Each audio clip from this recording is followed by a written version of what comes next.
This year I painted all these 225 miniatures and I love every one of them. It represents approximately $4,200. This is $1,200 of Custodes. I bought them on eBay, as I said in this video, but what I didn't talk about was the time needed to reassemble and clean the entire army. I painted all these miniatures rather quickly, but before priming it was very time consuming. Some miniatures were already glued in a dramatic way. For example, this Aeldari had the blade curve. I tried to fix it, but I broke one. So I decided to fix the one I broke and just let the others like this. I'm not very proud of that, but that's an army to play with, not display. And I bought all these minis for less than $400 on eBay. I guess it's good enough for the money spent. You can see the entire painting process on this channel, as for every other mini on this table. I did these 5 marines to test some airbrushes. One was done with an airbrush which cost $15 and another with an airbrush which cost $700. Can you see the difference? Honestly, just looking like that, I can't. I need good lighting and high focus to spot the differences. That's why I said that an airbrush which costs $40 could be good for army painting.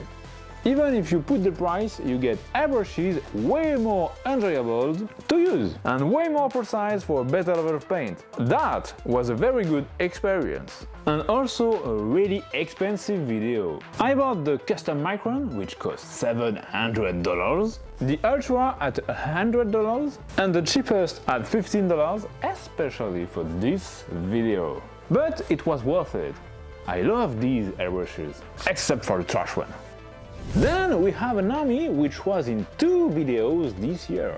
I painted this army for the first time in March and repainted it just a few days ago. The first time was for a video about contrast paint and beginners.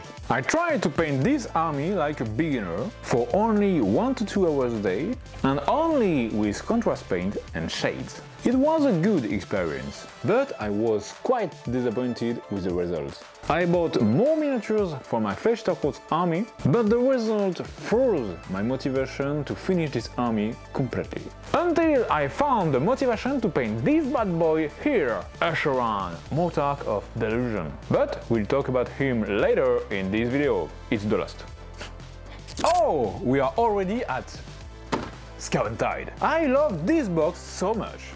The last video about the Fleshtercourt was in April, and the one on Skaventide was published mid-July for the launch of the box. It was because I took some time off to find a better way to make videos and come back with a different style than before. I tried to paint this box entirely in one painting session. I almost did it in 37 hours, which is big. 1 hour less than the Maniacs record. But I forgot 4 minis, which are mostly token minis. And I still have not painted them since this video. If I did paint them, I would have broken the record of Maniac. That's clearly a thing that I need to do, I guess. Beware, Scott. You are so French. Painting this box was a pleasure all the way. I love all these minis. Maybe I could have painted them a little bit better, but that's not a big deal, because I still have one Skaventide unpainted. Just after this big box, I painted a big miniature. It's almost as tall as my head. If I don't have hair, it will be taller. But I'm not bald. Sorry for the bald person. I love painting big miniatures after a big project. I bought this Kitten Demon engine in 2022 and was really happy to finally paint it. The build was a little bit tricky because of the old instructions. Back in time, building instructions from GW were not very precise, but it's completely doable with extra time to be cautious. I really do love painting knight miniatures. You can paint them in separate parts and paint them so quickly. It's really enjoyable and always gives good results. The mini is just leaning back a little bit, but I try to put it in a position just before a big smash. I guess it's fine. I guess it's fine. Now let's talk about the Seraphon Vanguard. Spearhead. At the end of the Skaventide video, I propose 3 boxes for you to vote. This box won, so I tried once again the no sleep challenge with a smaller box, and honestly that was way easier than the Skaventide box. I really love these miniatures. The dinosaur army is so cool.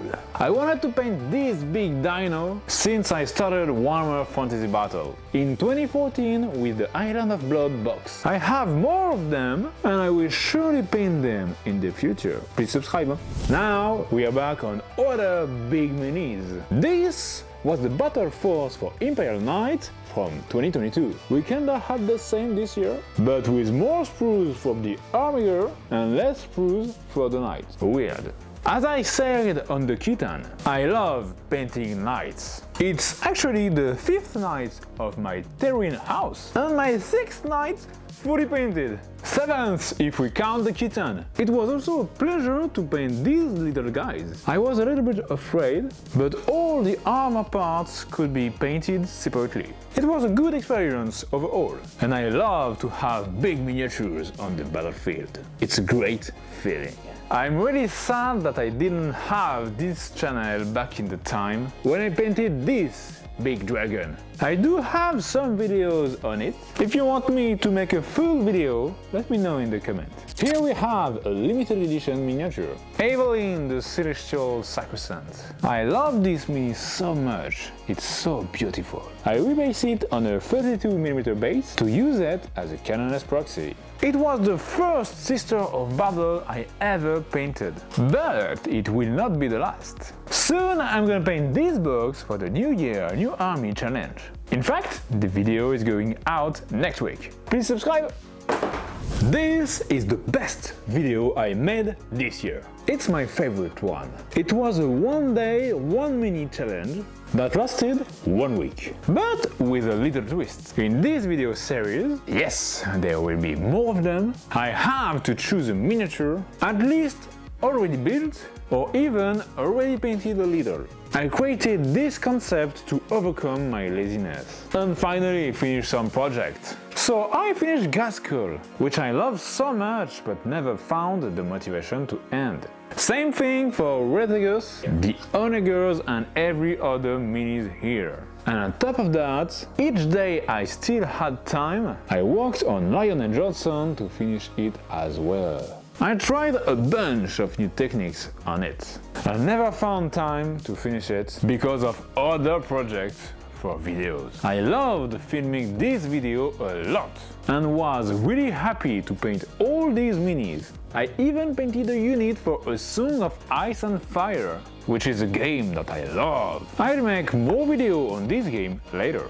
Then we have these 3 marines, which I painted in 30 minutes each. I tried some speed painting techniques on them, like the Slapchop, Drybrush and the Airbrush. It was a cool thing to do, reminding me that I cannot paint an army by dry brushing it or with the Slapchop method. I really prefer the Airbrush. Oh, mamma mia! Now it's the fail of the year! The Aeldari Combat Patrol that I loved painting so much. I made some great things, like the masking tapes on the bike, every head in white, for the same hand color scheme, and ruined everything by varnishing them in the wrong conditions. I tried to fix it, and it seems to work a little, but I was afraid to do even worse. So I let them like this. I'll see in the future if I try to save them again or just wait. This is a captain for my Knights Templars from the blind box of the Space Marine Heroes series.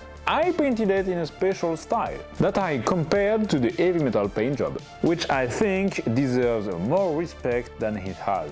I did that after all the Golden Demon drama, and that's why I titled the video Why Everybody Hates the Heavy Metal Style.